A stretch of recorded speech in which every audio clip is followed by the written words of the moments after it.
Mas aí, irmão, vocês estão entendendo? É verdade, porque se não sendo isso, porque não sendo isso, você está entendendo? Não sendo essas situações, não sendo essas fraudes que produziram contra mim, não sendo essas injustiças que o crime organizado produziu contra mim, esses esquemas, não sendo esses mecanismos que o crime organizado produziu contra mim, você está entendendo? Seria tudo diferente. Ou seja, Israel pode destruir Jericó. Israel pode acabar com o trono da iniquidade. Israel pode prevalecer contra o mal. Israel, claro, pelo poder de Deus, pela graça de Deus. Inclusive, você pode ter certeza. Você pode ter certeza que o maior motivador, a maior motivação, a principal motivação que eu tenho, você está entendendo, para lutar contra as drogas, ela vem do Espírito Santo. Eu já falei, também é uma questão de integridade, também é uma questão de virtude, também é uma questão moral, é uma questão de caráter, né? Também é uma questão de honestidade, é uma questão de princípios e valores morais. É uma questão também, você está entendendo? Pessoal, da minha personalidade, da minha natureza. Agora, é muito mais motivado pelo Espírito Santo, muito mais motivado pela vontade de Deus, muito mais motivado por uma questão constitucional, por uma questão democrática, teocrática. Você está entendendo? É o principal motivador, é por Deus que eu faço isso. Né? E como eu estou dizendo, seria totalmente diferente, não sendo essas fraudes que produziram contra mim. Então o que eu estou falando para vocês aqui, tem muito crente aqui que é pior do que Rabi, não tem visão espiritual, não tem discernimento espiritual. É o que eu estou falando para vocês, eles estão edificando Jericó. Eles estão protegendo, é Jericó que eles estão protegendo. Eles estão entregando, é o servo de Deus. Eu estou falando nesse sentido. Eu não faço nada de errado, graças a Deus. Né? Nunca fiz nada de errado. Né? Se bem que eu já até falei sobre isso. Né? Eu já até falei sobre isso. Né? O problema não é alguém falar que você faz coisa errada. O problema não é alguém falar que você faz coisa errada. Né? O problema é alguém manipular situações, alguém premeditar situações, né? Premeditar fatores, né? E te atribuírem coisas que você não faz. Né? Eu não me preocupo se as pessoas falam mal de mim, se as pessoas inventam que eu faço coisa errada, se as pessoas mentem contra mim. Não é que tipo assim, eu não me preocupo por essa questão. Eu tenho minha consciência limpa, eu sou um homem de bem, sou um homem honesto, procedo com a máxima integridade, você está entendendo? Com a máxima honestidade. Agora, comigo e com Jesus também, né? Isso não foi suficiente para estabelecer a sua integridade. Isso não foi suficiente para evitar uma injustiça. Para evitar que um mal sobreviesse a Jesus, evitar que Jesus padecesse, evitar que Jesus perecesse. Você está entendendo? Porque se dependesse dos atos de Jesus, se dependesse das suas atitudes, da sua postura, do seu procedimento, do seu proceder, né, ele não teria enfrentado o que ele enfrentou. Mas a palavra fala que todo o mal disseram contra Jesus, o quê? Todo o mal disseram contra Jesus mentindo. É o detalhe que faz toda a diferença. Na minha vida é sempre assim. Eu já falei, eu não posso ficar num... É impressionante. Eu não posso ficar num lugar, nem 30 minutos parado, dependendo do lugar. Se eu ficar num lugar ali, eu quero sentar na praça, ali no banco da praça, eu quero fazer uma caminhada, eu quero ir no parque ali fazer exercício, né? Eu quero até no monte para orar, você está entendendo? Está ali fazendo nada de errado. Você vai ficar ali 30 minutos, você vai ficar ali 40 minutos, 1 hora, você não está fazendo nada de errado. Você está entendendo? Mas vai chegar alguém e vai falar que você está fazendo coisa errada. É impressionante. Comigo é desse jeito. Comigo é desse jeito. Chega alguém e fala que você está fazendo coisa errada. Inventa que você está fazendo coisa errada. E mesmo sem você fazer, é suficiente para te denegrir, para te desmoralizar. Né? Eu não faço nada de errado. Eu não tenho medo das pessoas pensarem, dizerem que eu faço coisa errada. Né? Porque eu sou reto. Sou um servo de Deus, eu procedo, né, com integridade. Eu nunca fiz nada de errado na minha vida. Louvado seja o nome do Senhor. Mas tem esse fator que faz toda a diferença.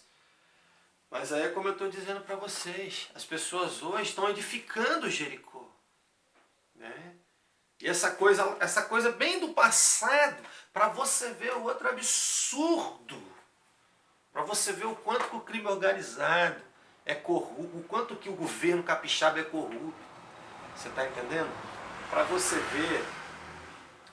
ver o quanto que o judiciário capixaba é podre. Para você ver o quanto que as autoridades capixabas são submissas ao crime organizado. Quem manda no governo capixaba, no estado do Espírito Santo, é o crime organizado, a verdade é essa. Você está entendendo? Uma coisa tão simples, uma coisa tão insignificante, de um tempo tão distante, que eles ficam me atribuindo isso, você está entendendo? E fazendo disso um motivo, eles ficam sempre atualizando isso. É verdade. É verdade. Eles ficam atualizando isso. Por exemplo, olha só para você ver o que é corrupção. Eu quero até falar aqui com os juristas. Eu quero até falar com os juristas aqui. Os especialistas, né, em segurança pública, os especialistas nessa questão aí, os advogados. Né? Olha só para você ver como é que isso tudo é um esquema. Me condenaram a 3 anos no regime semiaberto. Uma falsa acusação forjada de 2003. Só que como até hoje eu não consegui provar a minha inocência, eu não consegui provar até hoje que isso é uma fraude, né? Eu também não tenho ninguém para recorrer por mim, eu não tenho advogado, você está entendendo, para interceder por mim. Né? Aí o que acontece? Olha só para você ver o que é o crime organizado. Né? Eu não tenho ninguém para reivindicar nada para mim, ninguém para me defender. Olha só para você ver o que é corrupção. A acusação que consta nos autos, né, é de um suposto roubo a um posto de gasolina da data de 2013. Eles falam que o fato aconteceu em 2013. Me condenaram a 3 anos no regime semiaberto. Olha o que é corrupção. 3 anos no regime semiaberto. Eu fiquei mais de 1 ano no fechado. Se você perguntar para qualquer especialista, você está entendendo? Qualquer especialista, jurista, qualquer especialista, advogado, uma coisa assim, né? Ele pode afirmar para você, mesmo eu sendo inocente, a prisão tendo sido forjada, eu já paguei. Não interessa, você está entendendo? Enfim, era 3 anos semiaberto. Eu fiquei mais de 1 ano no fechado, no regime fechado. E quem é condenado a 3 anos semiaberto e fica mais de 1 ano no fechado, com certeza ele já não tem nenhuma pendência em relação a esse processo. O processo, né, literalmente já não deve mais nada. Você está entendendo? Aí o que acontece? Eu já não tenho mais nenhuma pendência em relação a isso. Né? E eles ficam... eles me colocaram no regime aberto e eles ficam jogando com isso. Você está entendendo? Aí então é que eles falam, tá no regime aberto, tá no regime fechado, regime aberto, regime fechado, regime aberto, regime fechado. Eles ficam jogando, você está entendendo? Com isso é como eu falei para vocês, eles ficam retendo eles ficam retendo eles ficam retendo a minha liberdade, exatamente para que eu não tenha credibilidade. Exatamente para não terem obrigação de me ouvir. É impressionante, é um absurdo. O processo de 2003, como eu falei para vocês. Todo mundo conhece a situação. Né? Me prenderam em 2009, mas o processo era de 2003. Eu fiquei mais de 1 ano no fechado. E depois saí do fechado e estava no regime aberto. Mas mesmo assim, pessoa que cumpre... Esse regime aberto vai durar até quando, então? Você está entendendo o que é corrupção? Ou seja, a pena já está cumprida, não tem pendência mais com a justiça, O processo já era para estar arquivado, o processo já era para estar, ainda mais considerando minhas delações, ainda mais considerando as denúncias que eu realizo no projeto social. Que eu tenho direito até recompensa. O advogado estava falando para mim, como eu disse para vocês, eu tenho direito até recompensa, eu tenho direito à indenização pelo que aconteceu comigo. O advogado falou, rapaz, nem se você fosse o pior marginal, nem se você fosse réu confesso, nem se você tivesse sido preso em flagrante, tivesse prova contra você, nem se você fosse o líder de uma facção criminosa, se tivesse acontecido o que aconteceu com você dentro de uma cela de prisão, enquanto você estava sob o poder do Estado, outros presos retalharem você todinho, outros presos cortarem você todinho, espancarem você, quebrar seu dente, quebrar osso seu dentro da cadeia, fazer você engolir uma gilete ainda, você tinha direito à indenização, nem se você fosse o Marcola, nem se você fosse o Beira-Mar. Se acontecesse isso com você dentro de uma cela, o Estado tinha obrigação de te indenizar. É igual quando os agentes penitenciários quebraram o braço de um cara lá no presídio lá em Viana. Os agentes penitenciários quebraram o braço de um cara lá no presídio lá, né? Falaram que ele estava alterado, que ele estava rebelde, que ele não estava acatando as ordens lá, não sei o quê, para imobilizar ele, quebraram o braço dele. Aí a mãe dele foi lá na Secretaria de Direitos Humanos reclamar. Ó, meu filho estava preso lá e o cara era bandido, eu confesso. Tô com mais de 10 anos de pena para cumprir. E a mãe dele foi na Secretaria de Direitos Humanos lá, reclamou, você está entendendo? Rapidinho botaram um defensor público para defender ele, para mover uma ação contra o Estado. Para pedir indenização por ter quebrado o braço do marginal dentro da cadeia. Marginal. Você está entendendo? Ou seja, não pode. Por que comigo ninguém fez nada? Eu tenho direito até indenização, eu tenho direito até recompensa, direito por lei. Você está entendendo? É porque eu não tenho advogado para recorrer para mim. Mas aí o que acontece? Isso já era para estar arquivado. Aí o que acontece? Eles colocaram no regime aberto e eles ficam deixando o regime aberto a vida toda. Até quando vai durar esse regime aberto? Aí o advogado está falando que isso é um absurdo. Isso é um absurdo. Já era para ter revertido essa situação, já era para ter pelo menos te beneficiado juridicamente, reconhecer você como um cidadão de bem, reconhecer você como, pelo menos como um ser regenerado, pelo menos como um ser recuperado, reconhecer você pelo menos como, você está entendendo, uma pessoa ressocializada, né? E era para recompensar você, e não, aí eles pegam, o processo é de 2003, já cumpriu a pena todinha, e eles colocam no regime aberto e fica deixando você no regime aberto. Aí eles vão lá, faz um joguinho, inventa que você está fazendo alguma coisa errada, não sei o que, e tu fecha. É só Jesus, uma coisa que você já pagou, você está entendendo? Eles ficam procrastinando isso, eles ficam empurrando isso com a barriga. Ó, isso é um absurdo, isso é uma podridão nesse estado do Espírito Santo. Por isso que eu estou revoltado, por isso que eu estou pedindo, pelo amor de Deus, exílio, eu quero ir embora desse país, se eu pudesse eu ia embora do Brasil. Você está entendendo? Porque até hoje eu estou implorando o presidente Bolsonaro para fazer alguma coisa para mim, nunca fez nada por mim. Você está entendendo? Todos os governos que tiveram aí, os últimos governos aí, ó, eu implorei todos os governadores, você está entendendo, que tomassem uma atitude em relação a mim, que me apoiasse. Eu implorei, você está entendendo, para a Secretaria de Justiça, né? Para o Tribunal de Justiça, para a Corregedoria da Justiça, todas as corregedorias. Implorei para todas as autoridades capixabas, para alguém tomar uma atitude em relação a mim, me apoiar. Você está entendendo? Ninguém nunca fez nada. Eles tapam os olhos, eles tapam os ouvidos e eles ficam usando isso, essa fraude, essa presepada, como justificativa para poder ficar retendo o meu projeto social, retendo o progresso do meu projeto social. A verdade é essa. E o governo anterior já aprovou, o presidente anterior, o Lula, né, e a Dilma, já aprovaram os corruptos que são, né? Porque o governo Lula era tão corrupto que no governo Lula forjaram a minha prisão, me prenderam e tentaram me matar dentro de uma cadeia, e para abafar ainda falaram que eu era doido, para você ver o que é corrupção. Aí talvez quando você fala isso, corrupção na polícia, corrupção no poder judiciário, alguém acha que você está exagerando.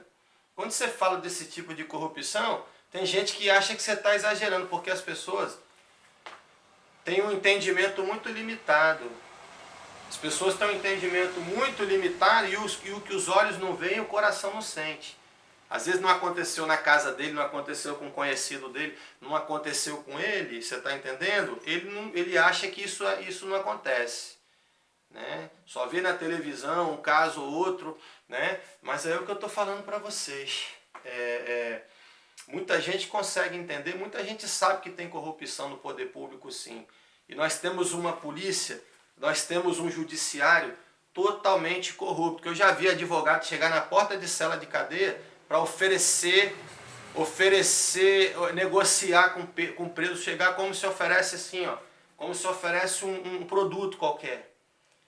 Como um vendedor bate na sua porta, você já viu? O vendedor bate na sua porta, o vendedor ambulante, para vender panela, né? Para vender jogo de panela, você já viu? Né? Tem uns vendedores no interior, muito comum, né? Vendedor para vender um monte de coisa, né? Cobertor, para vender utensílio doméstico, né? Para vender jogo de panela, bate na sua porta e oferece, ó, quem quer isso aqui custa tanto, isso aqui custa tanto. Eu já vi advogado bater na porta da cela da prisão, com a cela cheia de marginal e ficar negociando com o preso a liberdade. Preso condenado a 10, 15, 20 anos de cadeia, o advogado fala, você eu tiro por tanto. Aí o outro perguntava, e o meu, não sei o que, o seu se você me dá tantos mil eu tiro você. Ah, mas não sei o que, já recorri. Não, eu tiro, tô falando que eu tiro porque eu tiro. Eu tenho meus esqueminha. Eu já vi advogado negociar com o preso na porta da cela. Você está entendendo? Preso condenado em crime inafiançável, crime que não cabia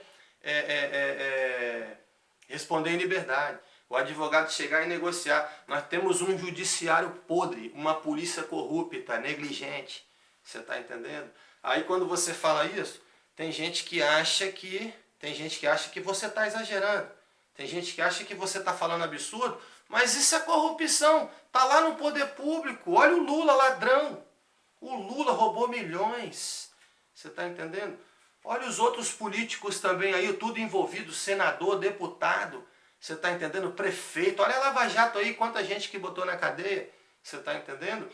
Aí você acha que é absurdo você falar um negócio desse? Você acha, pelo amor de Deus, absurdo. Absurdo é você não acreditar. Absurdo é você ficar literalmente acreditando nessa fraude, nessa mentira, né, nessa presepada que eles armaram contra mim aí. Você ficar acreditando, né, você não acreditar que eu sou um homem de bem.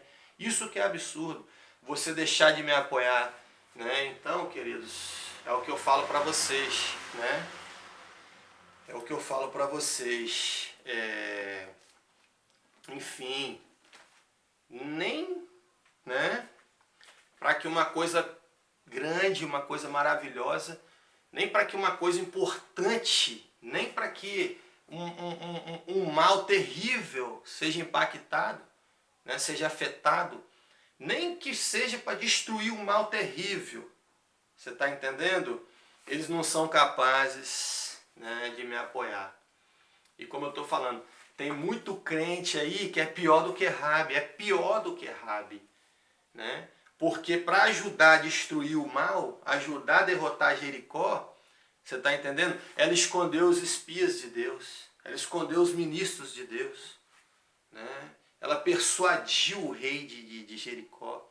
Né? Ela poupou os espiões enviados por Deus. Né? E nem se fosse, você está entendendo? Nem se fosse, né, para impactar muito a sociedade com o meu projeto social. Nem se fosse aí, ó, né, para mudar muita coisa. Para,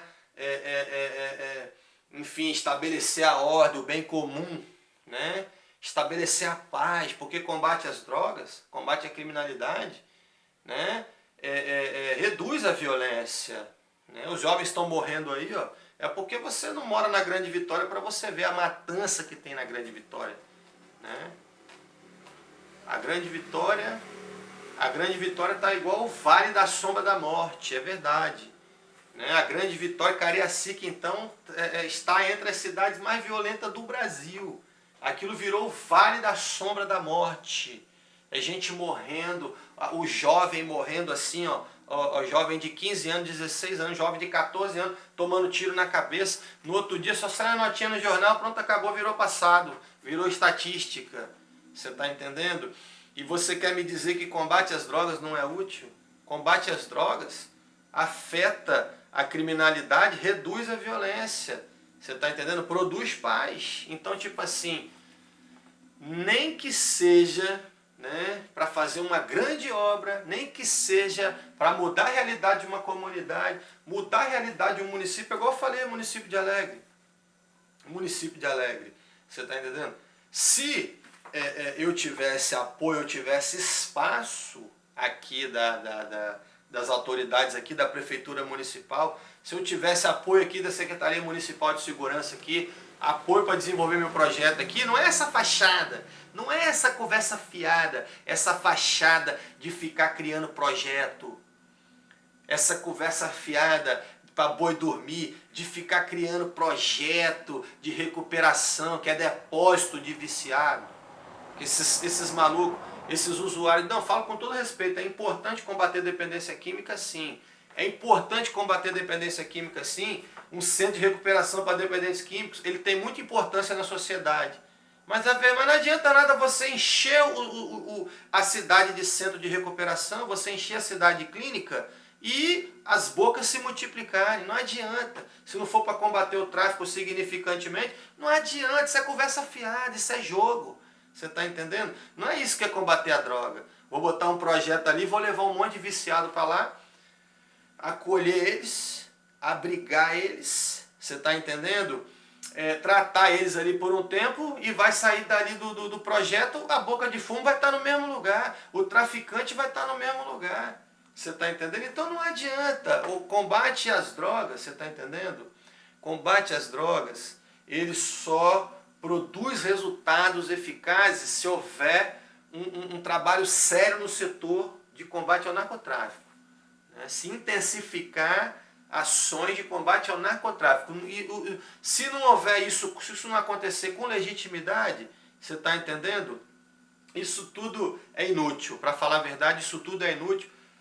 Isso tudo é perda de tempo, porque eu já fiz a pesquisa, eu confio mais nos meus dados do que nos dados de qualquer outra instituição. Eu já fiz a pesquisa. Mais de 60% dos jovens que ficam internados em centro de recuperação para dependente químico, tudo retorna para o consumo de droga, tudo volta a usar droga.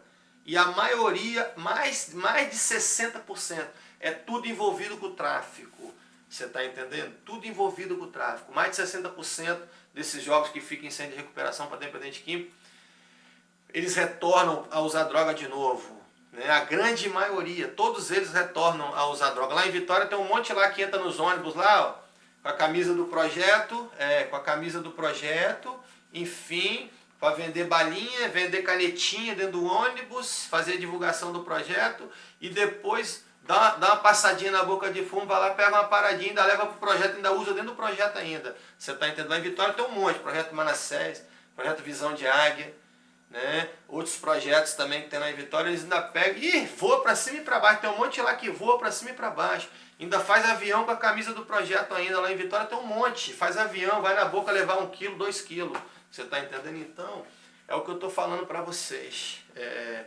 Se eu tivesse apoio aqui das autoridades, se eu tivesse apoio da Prefeitura Municipal, só que eles não vão me ajudar, claro que não vão me ajudar. Você está entendendo? Se essas presepadas todas, se essas marmeladas todas, se essas patifarias todas surgiram daqui também, você está entendendo? Se o pessoal daqui também foram os que mais me perseguiram e esses tubarão estão tudo aqui ainda, você está entendendo? Esses tubarões estão tudo aqui ainda, né? Com uma cabeça que não cabe em cima do pescoço, a verdade é essa.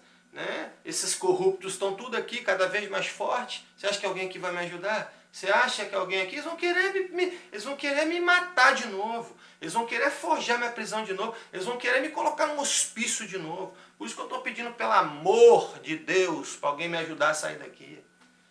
Você está entendendo? Por isso que eu estou pedindo pelo amor de Deus, por tudo que é mais sagrado, para alguém me ajudar a sair daqui. Não tem sentido eu ficar aqui. E ninguém vai me ajudar, ninguém vai apoiar meu projeto.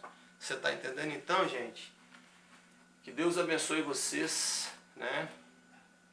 Que Deus abençoe todos. Né? Muito obrigado a atenção, né? Louvado seja o nome do Senhor. E é assim que nós vamos vencer Jericó.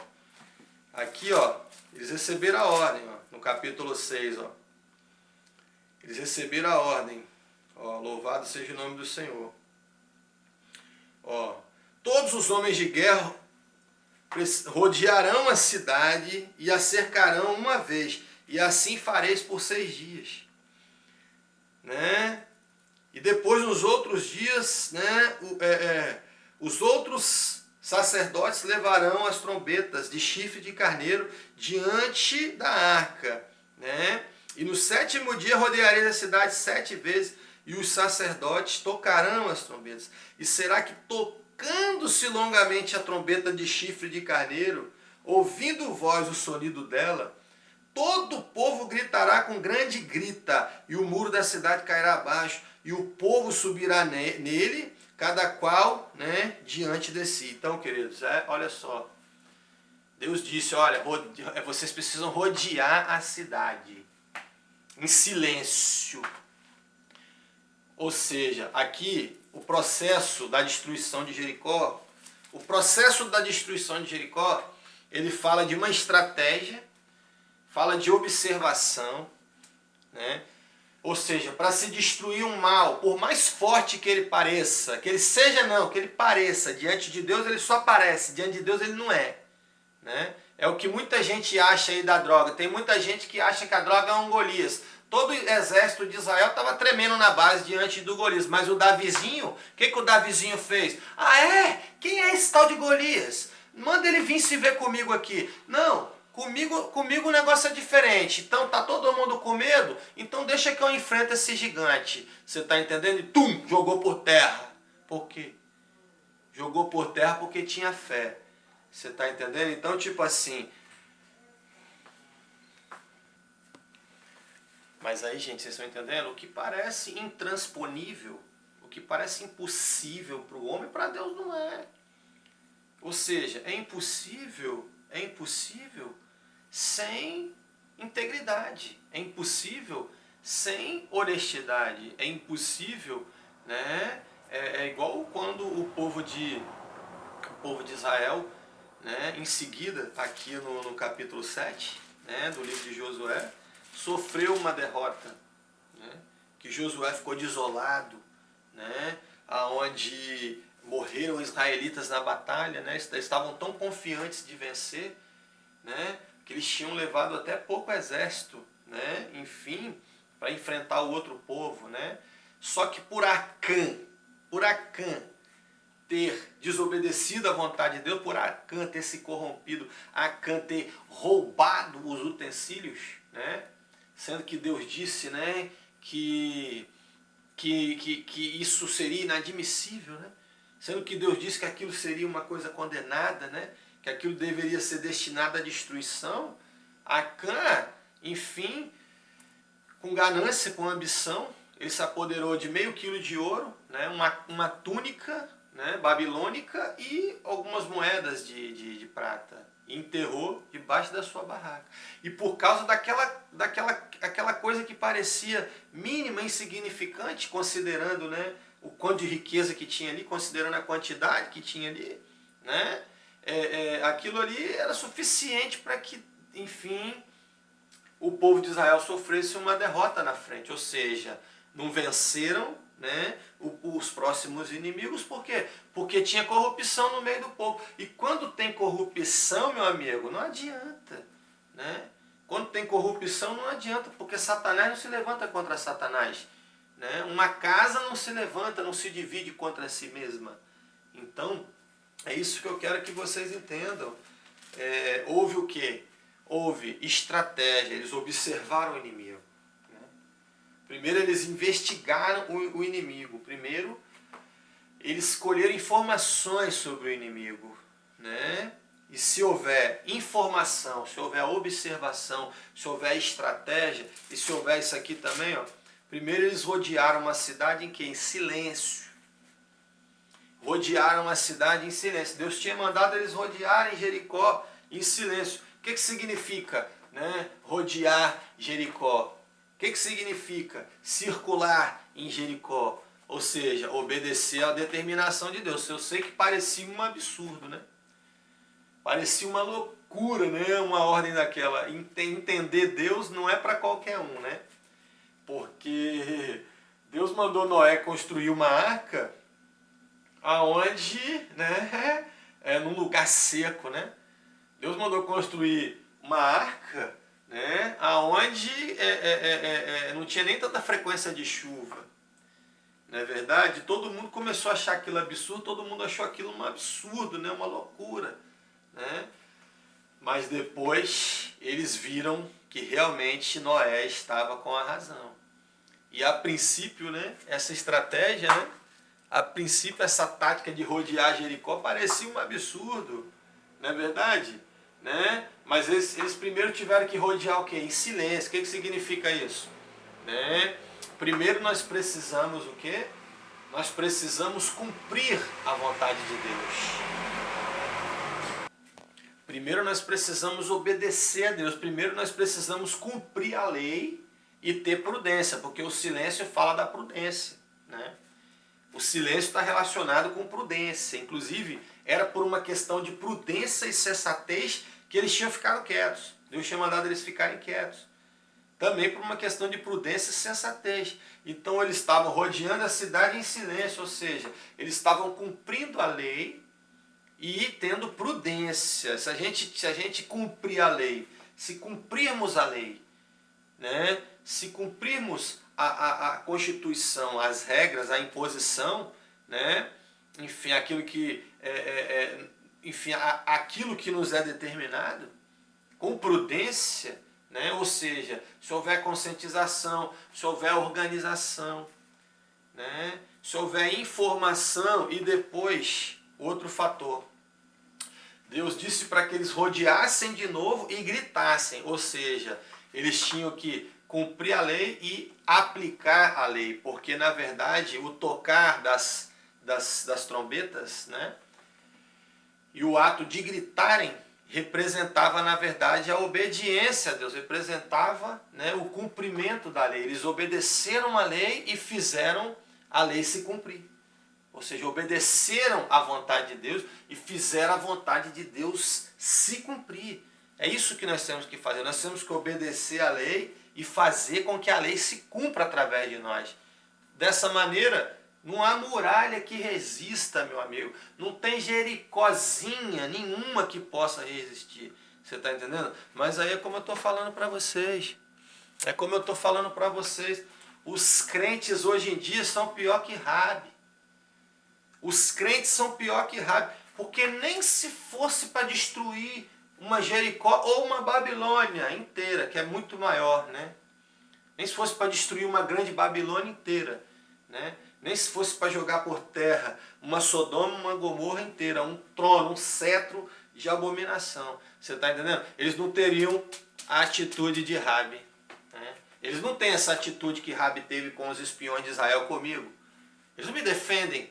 Você está entendendo? Eles não me defendem, eles eram para me defender. Eles eram para me defender como vítima. Mas não, eles são os primeiros a chegar e falar: não, foi mesmo. Foi mesmo. Né? Não, ele foi mesmo. Não, eles são os primeiros, você está entendendo? A mentirem contra mim. Então, queridos, que Deus abençoe vocês aí. No nome de Jesus.